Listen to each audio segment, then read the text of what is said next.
अस्सलाम वालेकुम अज़ीज़ान, मैंने आपको आपके दोस्त आपके भाई थे बजाज का सलाम। उम्मीद करता हूँ तमाम लोग खैर ऑफिस से होंगे, जहाँ कहीं में होंगे अपने खाना के साथ एक अच्छी ज़िंदगी बसर कर रहे होंगे। चैनल को लाइक करें, सब्सक्राइब करें, कमेंट करें, हिट द बेल आइकन करना मत भूलिएगा। फैसल टाउन फेज़ 2 के हवाले से पहले तो कुछ जो खबरें हैं वो उनके बारे में बता दूँ कि क्या खबरें हैं। खबरें ये हैं फैसल टाउन फेज़ 2, अब ये इनका कोई एविडेंस नहीं है। इन खबरों का ना कोई एविडेंस है, ना कोई डॉक्यूमेंट है और ना कोई ऑथेंटिक सोर्स है। ये खबरें पता कहाँ है? सोशल मीडिया के कमेंट सेक्शन की खबरें हैं, जो एक मिथ बनी हुई है कि इनका लैंड पे कब्जा है नहीं है। ओवरऑल मैं कहीं पर भी एडवोकेट नहीं कर रहा। सोसाइटियों के कब्जों के मसाइल होते हैं, डेफिनेटली होते हैं। ये ऐसा नहीं होता कि कोई भी सोसाइटी जो है बिल्कुल ही हाथ से उनके हाथ धुले हुए हों। सोसाइटियों में कब्जे के इल्ज़ामात होते हैं। अब ये अदालतों ने फैसला करना होता है कि उन्होंने कब्जा किया, कितनी ज़मीन पे किया, कितनी ज़मीन लीगल है, कितनी इलीगल है और इनका क्या हल होगा और कंपनसेशन क्या होगी, डेफिनेटली। और ये मामला सोसाइटियों के अपने अंदर के मामला हैं। As per the end user या as per the seller of Faisal Town phase 2 हमने क्या देखना होता है कि सोसाइटी जहाँ पे लॉन्च हो रही है वो लोकेशन कैसी है, नंबर 1। नंबर 2 पे हमने फिर देखना होता है कि वो लोकेशन कैसी है। नंबर 3 पे हमने फिर देखना होता है कि लोकेशन कैसी है। लोकेशन बहुत मैटर करती है। एक ऐसी लोकेशन जो अप टू द मार्क ना हो, लोकेशन कहीं दूर हो, बेशक वहाँ पे बड़ी ज़बरदस्त एग्जीक्यूशन कर दें, आउट ऑफ द वे जाके हो, वो नहीं आबाद होती। वो जगहें 30 से 40 साल आबाद नहीं होती। बहुत सारी ऐसी जगहें हैं पिंडी इस्लामाबाद के गुरुद्वारा में, वो नहीं आबाद हुई क्योंकि लोकेशन नहीं ठीक थी। तो ओवरऑल 3 बेंचमार्क्स लोकेशन के हैं। फिर जो डेवलप कर रहा है उसका पास ट्रैक रिकॉर्ड के वो भाई कौन है, कोई पहला नाम है मार्केट में, ये पहले ऑलरेडी कितने प्रोजेक्ट्स बना के डिलीवर किए हुए हैं, ये बड़ा एक क्वेश्चन मार्क होता है। पांचवें सिनेरियो में उसकी मार्केटिंग, कि जब वो डेवलपर आके मार्केटिंग करता है तो ओवरऑल बाहर के लोग जो कंज्यूमर है, कस्टमर है, वो कैसे उसको ऑप्ट करता है, उसका क्या ओवरऑल माइंडसेट है, वो कैसे इसको परसीव करता है, क्या उसकी बात को बाय करता है कि नहीं करता।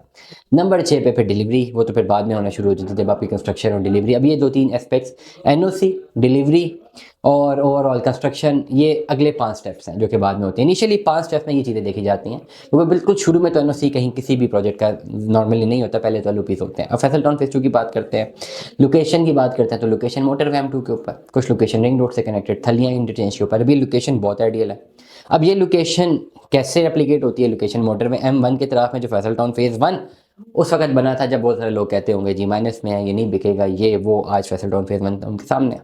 वही चीज़ रेप्लिकेट कर रहे हैं फैसल टाउन फेज़ 2 में। लोकेशन नंबर 2 पे लोकेशन, पहली बात लोकेशन की बात की, मोटरवे M2 दूसरी लोकेशन, थलिया इंटरचेंज तीसरी लोकेशन, रिंग रोड। ये तीनों नंबर लोकेशन दूसरी बेहतरीन है। चौथे नंबर पे जो डेवलपर है वो कौन है? डेवलपर चौधरी मजीद।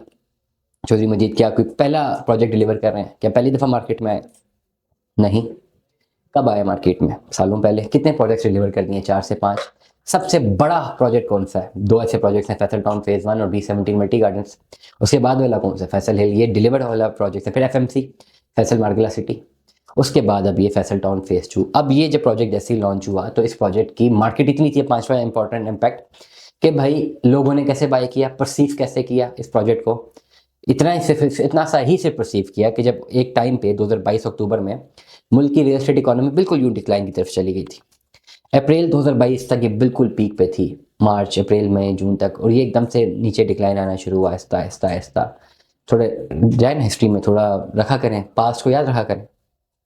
2022 अक्टूबर एक ऐसी सिचुएशन थी कि जब कैपिटल स्मार्ट सिटी की लाखों रुपए की मार्केट बिल्कुल डिक्लाइन की तरफ चली गई थी। वही स्मार्ट सिटी की मार्केट, जब एक फाइल वहाँ 45-45 लाख ओन पे मिल रही थी, वो गिरना शुरू हो गई थी और 20-22 लाख, मतलब 20-25 लाख का नुकसान हो गया था लोगों को फाइलों में। वो नीचे आ रही थी और एक टाइम पे जैसे ही अक्टूबर शुरू हुआ, मेरे ख्याल से 8 अक्टूबर था, 6 अक्टूबर था, can not recognise the date, 12 अक्टूबर था। 7 दिनों में अप्रोक्सीमेटली 45,000 फाइलें फैसल टाउन फेज़ 2 ने बेची हैं। मार्केट तो डिक्लाइन थी, क्यों ली लोगों ने? 45,000 लोग बेवकूफ बन गए। क्या डीलरों ने 45,000 लोगों को बेवकूफ बना दिया? No, not at all. लोगों को पता था कि भाई जिन जिन पहले पहले प्रोजेक्ट में 2 लोगों ने इन्वेस्टमेंट की थी। एक उन लोगों ने जिन लोगों ने पहले इनके प्रोजेक्ट में इन्वेस्टमेंट की हुई थी, अच्छा खासा मुनाफा बनाया था और फिर यहाँ पे फैसल टाउन फेज़ 2 में आए। दूसरे वो जिन्होंने पहले प्रोजेक्ट में इन्वेस्टमेंट नहीं की हुई थी और वो रिग्रेट करते थे कि यार गलती हुई है, अब जैसे इनका प्रोजेक्ट आएगा करेंगे इन्होंने की इन्वेस्टमेंट।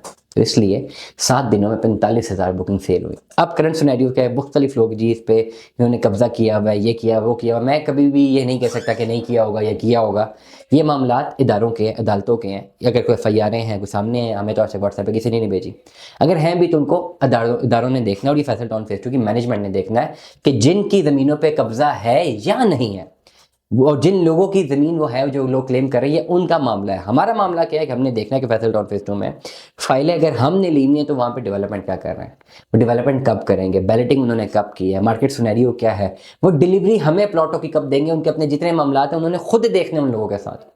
एज एन कंज्यूमर हम इसको नहीं कुछ भी कर सकते, हम अगर करते भी नहीं डिस्कस, जितना मर्जी डिस्कस करें, हम कुछ कर सकते हैं? नहीं कर सकते। हमें हमारी फाइलों के रेट पे से कोई फ़र्क पड़ता नहीं पड़ता। हमें किस चीज़ से फ़र्क पड़ता है कि आया फैसल टाउन फेज 2 ने हमें प्लॉट्स की डिलीवरी देनी है कि नहीं देनी, क्या ये देंगे कि नहीं देंगे। This is the main agenda. और मुझे ये लगता है कि ओवरऑल जो इनका क्राइटेरिया है, जो इनका डेवलपमेंट इंडेक्स पास का है, वो इतना ज़्यादा अच्छा है कि इन्वेस्ट किया जा सकता है फैसल टाउन फेज 2 में। अगर आपने फैसल टाउन फेज 2 में आज भी अभी तक अपनी इन्वेस्टमेंट नहीं की तो आपके पास बेहतरीन चांस है इन्वेस्टमेंट करने का। फ़ौरन से पहले मुझसे रब्ता करें, फैसल टाउन फेज 2 में इन्वेस्टमेंट करें, और जिन लोगों की इन्वेस्टमेंट हुई भी है कंटिन्यू करें, लॉन्ग तरीके से इसको चलें। 2 साल हुए हैं अभी। मैंने बहुत दफ़ा कहा था अपने ब्लॉग्स में कि जो लोग शॉर्ट टर्म बेनिफिट के लिए ये ले रहे हैं फाइलें, वो तो बिल्कुल ही उनको नुकसान होगा। अगर नहीं यकीन मुझे भेजें व्हाट्सएप पे, मैं आपको लिंक भेजूंगा। मैंने जब ये सब लोग फाइलें बेच रहे थे उस वक्त मैं क्या कह रहा था, लेकिन ओवरऑल कंसिडरेबल सिचुएशन यही है कि आपने जो इन्वेस्टमेंट की हुई है, ये लॉन्ग रन प्रोजेक्ट्स हैं। 2 ढाई साल 3 साल 4 साल में कुछ नहीं होता। 5-6 साल बाद प्रोजेक्ट आने के उसकी शक्ल बनना शुरू होती है, और आहिस्ता आहिस्ता वहाँ पे लोगों का एतमाद बहाल होता है कि हाँ अब यार यहाँ पे कुछ ना कुछ हो रहा है। और फिर पहले 5 साल तो ऐसे ही गुजर जाते हैं, अगले 5 साल में वहाँ पे ऐसा ऐसा डेवलपमेंट होती है, और उससे अगले 5 साल में लोग आना शुरू करते हैं, और उससे अगले 5 साल में कंप्लीट इस्टेब्लिश होता है। फैसल टाउन फेज़ 1 की मिसाल आप लोगों के सामने है। दुआ में याद रखिएगा, अपना बहुत सारा ख्याल रखिएगा। Stay tuned with us. अल्लाह हाफ़िज़।